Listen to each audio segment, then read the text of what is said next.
ಮುಂದೆ ಮಂಡನೆ ಮಾಡಿದ್ದಾರೆ. ತದನಂತರ ಏನು ಯಾವುದೇ ಒಂದು ಸಂಘಟನೆ ಇಲ್ಲ ಅಂತಂದರೆ ಕೆಲಸ ಕಾರ್ಯಗಳಾಗೋದಿಲ್ಲ. ಈಗ ಸಾಕಷ್ಟು ಬೇಡಿಕೆಗಳ ಬಗ್ಗೆ ಅವ್ರು ಮಾತಾಡಿದ್ರು. ಆ ಸಮಸ್ಯೆಗಳ ಕಾರಣ ಏನು ಅಂತಂದರೆ ಹೋರಾಟದ ಮನೋಭಾವ ಇರ್ತಕ್ಕಂಥವ್ರು ಇವತ್ತು ಇಲ್ಲಿ ಬಂದಿರೋದಕ್ಕೇನೆ ಇವತ್ತು ಈ ಕೆಲಸ ಆಗ್ತಾ ಇರ್ತಕ್ಕಂಥದ್ದು.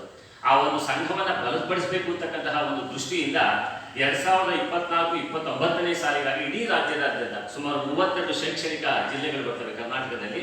32 ಜಿಲ್ಲೆಗಳಿಗೆ ಸುಮಾರು 11,162 ಶಿಕ್ಷಕರು ಈ ಒಂದು ಮತದಾನದಲ್ಲಿ ಭಾಗವಹಿಸ್ತಾರೆ. ಅದರಲ್ಲಿ 2,668 ಶಾಲೆಗಳು ಬರ್ತವೆ ಇಡೀ ರಾಜ್ಯದಲ್ಲಿ.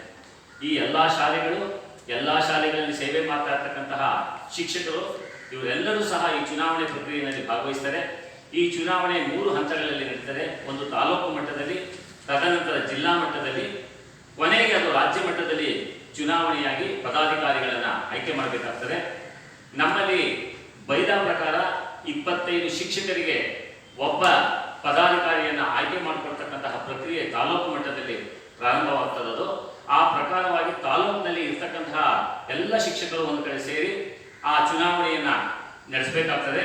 ತಾಲೂಕು ಮಟ್ಟದ ಚುನಾವಣೆಯನ್ನು ನಾವು ನಾಮಪತ್ರವನ್ನು ಸಲ್ಲಿಸೋದಕ್ಕೆ ಜೂನ್ 24ನೇ ತಾರೀಕಿಂದ ಜೂನ್ 29ನೇ ತಾರೀಕಿನವರೆಗೂ ಸಹ ನಾಮಪತ್ರವನ್ನು ಸಲ್ಲಿಸೋದಕ್ಕೆ ವ್ಯವಸ್ಥೆಯನ್ನು ಮಾಡಿದ್ದೇವೆ. ಮತ್ತೆ ನಾಮಪತ್ರವನ್ನು ಹಿಂಪಡೆಯೋದಕ್ಕೆ ಜುಲೈ 1ನೇ ತಾರೀಕು ನಾಮಪತ್ರವನ್ನು ಹಿಂತೆಗೆದುಕೊಳ್ತಾರೆ ತಾಲೂಕು ಲೆವೆಲಲ್ಲಿ.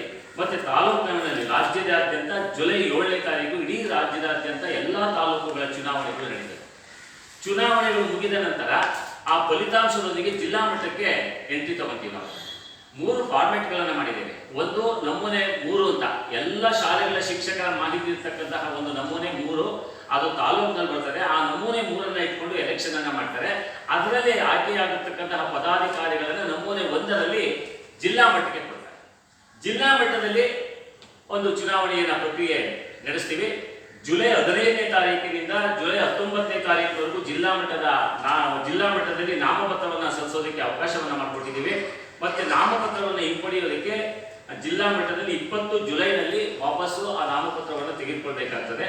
ಚುನಾವಣೆ ಇಡೀ ರಾಜ್ಯದಾದ್ಯಂತ 32 ಜಿಲ್ಲೆಗಳಲ್ಲಿಯೂ ಸಹ ಜುಲೈ 21ನೇ ತಾರೀಕು ಜಿಲ್ಲಾ ಮಟ್ಟದ ಚುನಾವಣೆ ನಡೆಯುತ್ತದೆ. ಅವತ್ತೇ ಫಲಿತಾಂಶವು ಪ್ರಕಟವಾಗ್ತದೆ.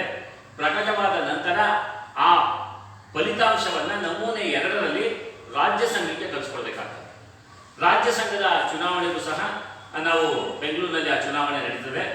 ಆಕ್ಚುಲಿ ಅದು ಹೇಳಬೇಕು ಅಂತಂದರೆ ಎಷ್ಟು ಪದಾಧಿಕಾರಿಗಳು ಬರ್ತಾರೆ ನೋಡಿ ನಾವು ಸ್ಥಳವನ್ನು ನಾವು ವ್ಯವಸ್ಥೆ ಮಾಡಬೇಕಾಗ್ತದೆ. ಅದಕ್ಕೆ ಸ್ಥಳವನ್ನು ನಾವು ಇನ್ನೂ ಅನೌನ್ಸ್ ಮಾಡಿಲ್ಲ. ರಾಜ್ಯ ಮಟ್ಟದ ಚುನಾವಣೆಯನ್ನು ಜುಲೈ 22ನೇ ತಾರೀಕಿನಿಂದ ಜುಲೈ 27ವರೆಗೂ ಸಹ ನಾಮಪತ್ರವನ್ನು ಸಲ್ಲಿಸೋದಕ್ಕೆ ಇಲ್ಲಿ ವ್ಯವಸ್ಥೆಯನ್ನು ಮಾಡಿದ್ದಾರೆ. ಮತ್ತೆ ಇದರಲ್ಲಿ ನಾಮಪತ್ರವನ್ನು ಹಿಂಪಡೆಯೋದಕ್ಕೆ ಜುಲೈ 29ನೇ ತಾರೀಕು ನಾಮಪತ್ರವನ್ನು ಹಿಂಪಡಿಬೇಕಾಗ್ತದೆ. ಕೊನೆಯದಾಗಿ ರಾಜ್ಯ ಮಟ್ಟದ ಚುನಾವಣೆ ಆಗಸ್ಟ್ 4ನೇ ತಾರೀಕು ರಾಜ್ಯ ಮಟ್ಟದಲ್ಲಿ ಚುನಾವಣೆ ನಡೀತದೆ. ಅವತ್ತೇ ಫಲಿತಾಂಶವೂ ಸಹ ಹೊರಬರ್ತದೆ. ಮತ್ತೆ ಅವತ್ತು ಆಯ್ಕೆಯಾಗಿರ್ತಕ್ಕಂತಹ 6 ಜನ ಪದಾಧಿಕಾರಿಗಳು ರಾಜ್ಯಾಧ್ಯಕ್ಷರು, ರಾಜ್ಯ ಉಪಾಧ್ಯಕ್ಷರು ಮತ್ತು ರಾಜ್ಯ ಪ್ರಧಾನ ಕಾರ್ಯದರ್ಶಿ, ಜಂಟಿ ಕಾರ್ಯದರ್ಶಿ ಮತ್ತು ಕೋಶಾಧ್ಯಕ್ಷರು ಹಾಗೂ ಸಂಘಟನಾ ಕಾರ್ಯದರ್ಶಿ, ಮುಖ್ಯವಾಗಿ 6 ಪೋಸ್ಟು ಪ್ಲಸ್ ಅದರ ಜೊತೆಯಲ್ಲಿ ಉಳಿದ ಪ್ರಕಾರ 3 ಜನ ಆ ಪದಾಧಿಕಾರಿಗಳು ಅದರಲ್ಲಿದ್ದಾರೆ.